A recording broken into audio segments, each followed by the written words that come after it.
Jadi dalam hadis ada dikatakan man aqala nadiman bai'atahu aqalallahu asratahu yaumal qiyamah. Barang siapa yang menerima pembatalan transaksi padahal transaksinya sudah sah, padahal transaksinya sudah jadi, padahal transaksinya sudah mengikat, tidak boleh dibatalkan sepihak, tapi ketika ada pembatalan sepihak kita menerima dengan ikhlas, maka kata Rasulullah, aqalallahu asratahu yaumal qiyamah, Allah melakukan penghapusan dosanya pada hari kiamat.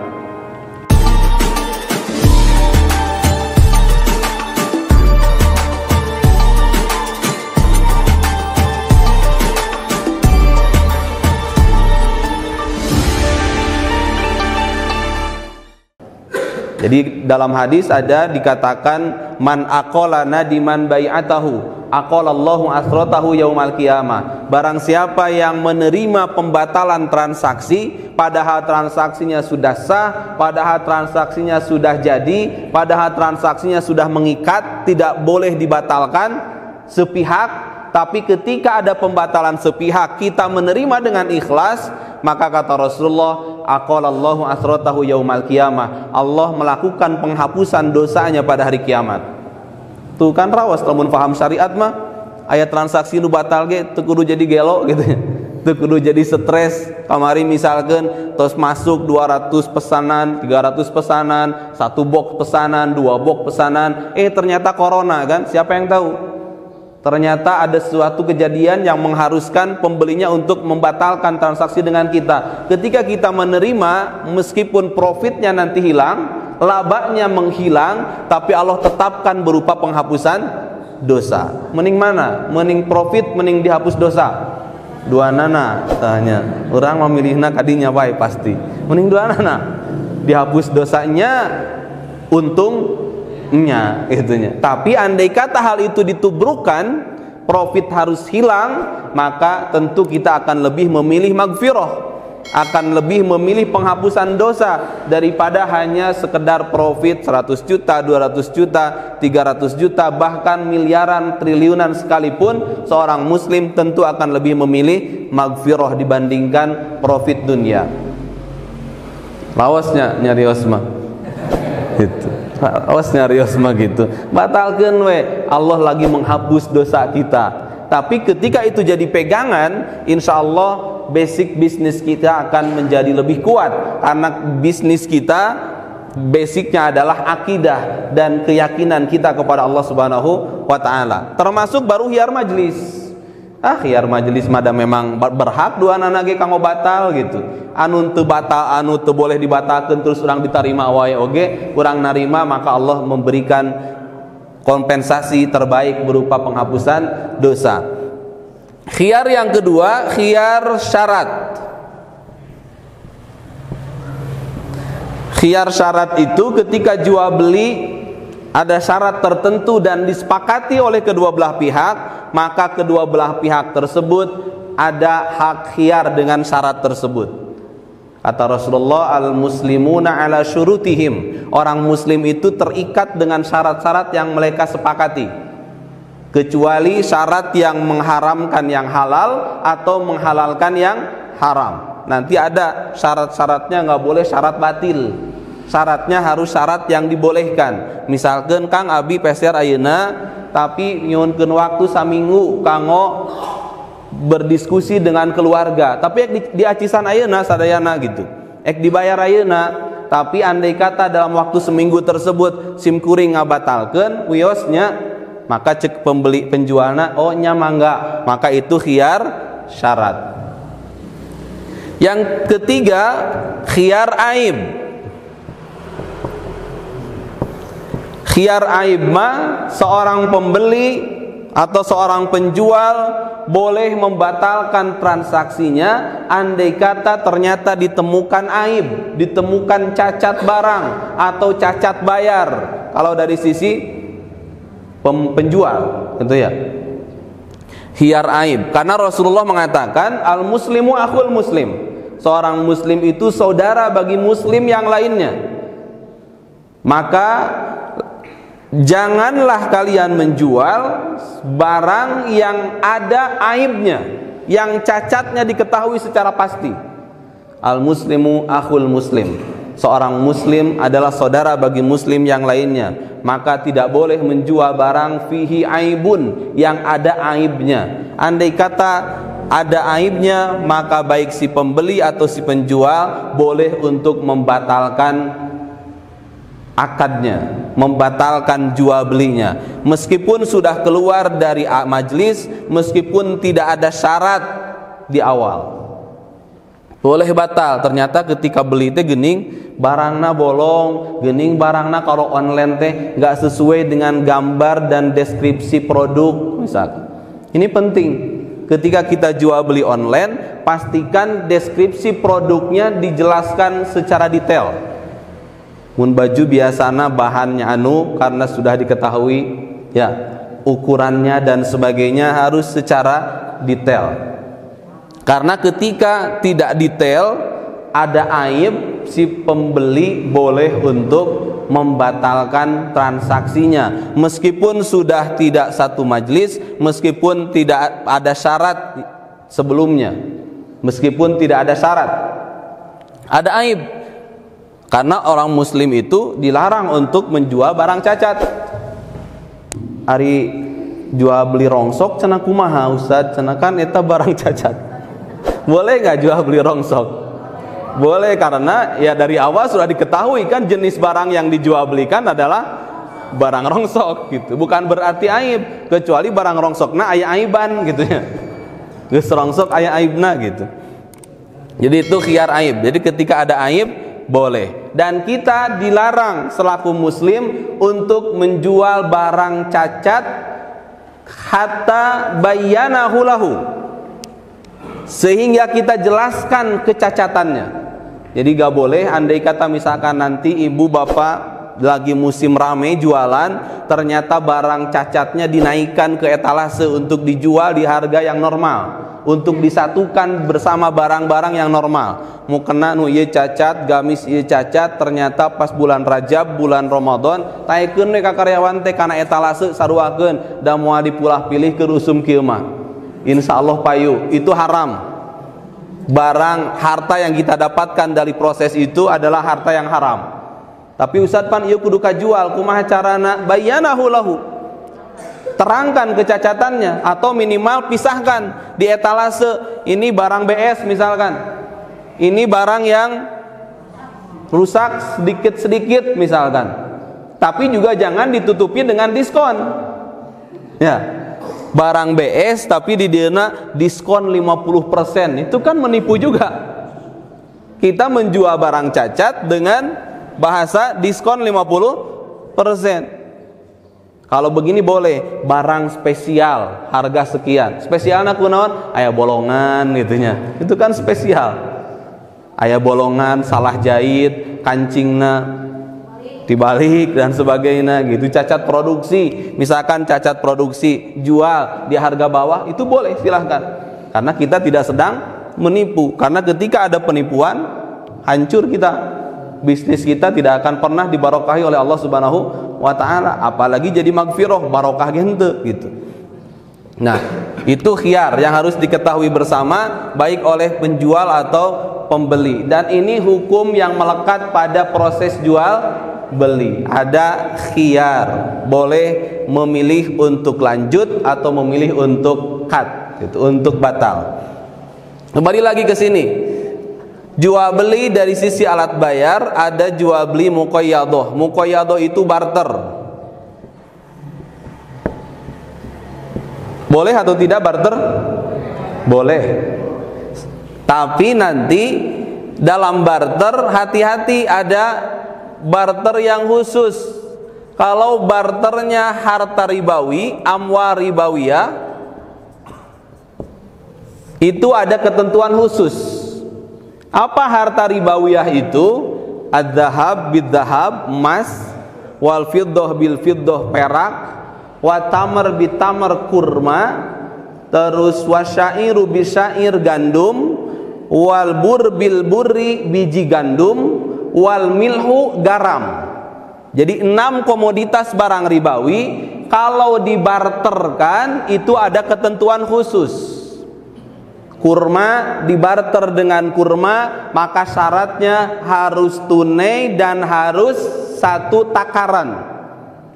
1 kilogram kurma ketika dibarterkan harus dengan 1 kilogram kurma, dan harus dilakukan secara tunai.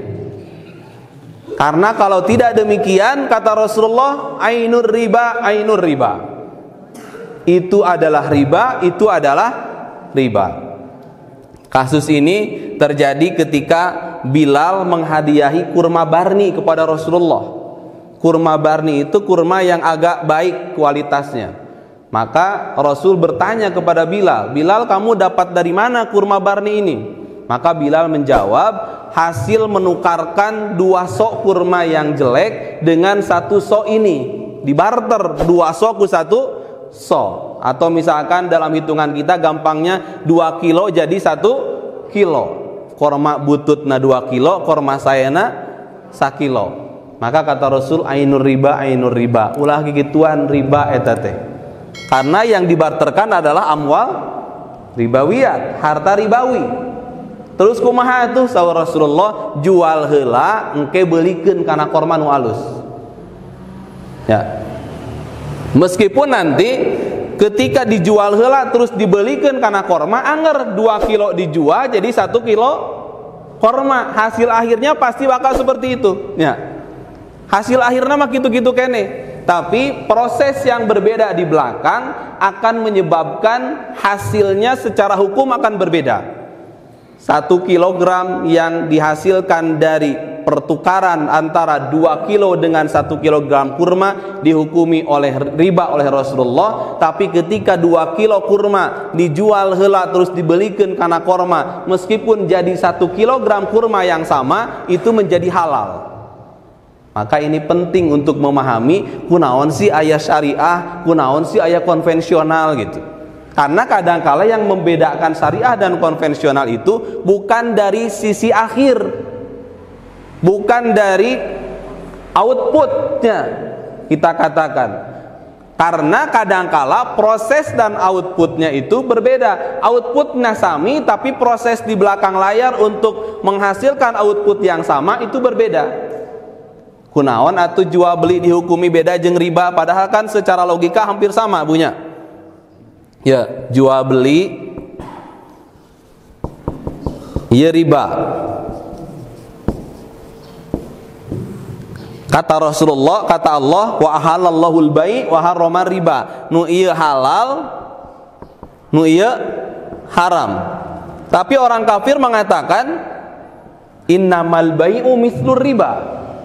Jual beli teh sarua we keneh jeung riba. Contoh saruana di mana? Jual beli, urang meser barang nu 100.000 dijual sabaraha? 150 katakan. Aya bati sabaraha Bu? 50.000. Riba oge sarua, modal nginjemkeunna sabaraha? 100.000. Kudu dibayar sabaraha? 150.000. Tuh ieu sarua batina 50.000, ieu 50.000. Kata orang kafir, innamal bai'u mislur riba. Karena dia hanya melihat dari sisi hasil akhirna. Bedana riba sarua batina 50.000, jual beli sarua 50.000. Tapi kata Allah, wa ahallallahul bai'a wa harrama riba. Proses ini untuk mendapatkan 50.000 adalah proses yang halal. Proses yang ini untuk mendapatkan sama-sama 50.000 adalah haram. Jadi lebih kepada proses perbedaannya, bukan daripada hasil akhir. Ini untuk menjelaskan kepada Bapak dan Ibu sekalian, kalau misalkan sekarang masih ada misalkan yang agak sedikit susah membedakan produk syariah dan produk konvensional, di mana sih bedanya? Karena kadangkala memang sama, urang nganyuk ke bank syariah 100 juta jadi 150 juta, ke konvensional datangna 100 juta jadi 150 juta, geuning sarua leuwihna, prosesna sarua, aya jaminan, aya survei dan sebagainya begitu. Yang membedakannya kadangkala hanya dari sisi akad yang digunakan. Cik ibu jeung bapak teh pirage akad cenah. Ai akad pirage henteu. Kan henteu ternyata. Yang membedakan halal dan haramnya pasangan kita adalah gara-gara akad. Padahal akad itu berapa jam? Samenit jadinya. Jam nama hajatna gitu. Akadna masa menit jadi. Tarima abdi nikah. Siap gitu. Biasa teku siap. Biasa teh mun tarima abdi nikah siap gitu. Aku naon teh jadi. Sebenarnya mah boleh ngan menyalahi keumuman gitu ya. Jadi mun aya panganten tarima abdi nikah misalkan terus enggak harus menerima tapi siapa gitu ya. Kan itu guys sebenarnya penerimaan gitu nya, ijab qabul. Ngan jadi henteu mainstream gitu nya. Terus saya terima gitu nya. Jadi uide kanu tadi jadi antara halal dan haram itu kadangkala proses di belakang layar. Jadi barter, ketika jual belinya barter, maka pastikan barang tersebut lepas dari jual beli ribawi.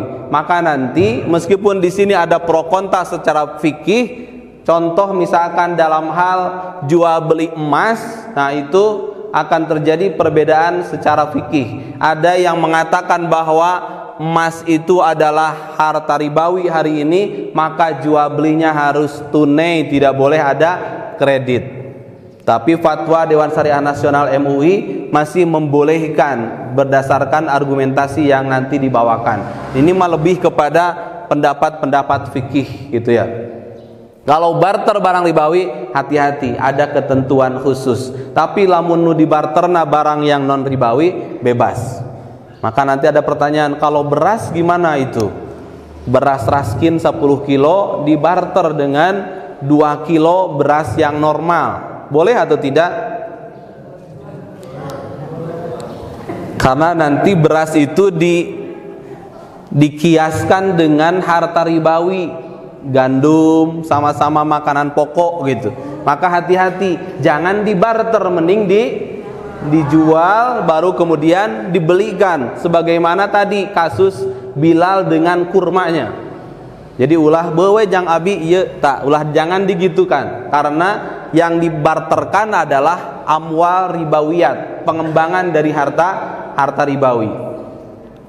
Yang selanjutnya ada jual beli mutlak.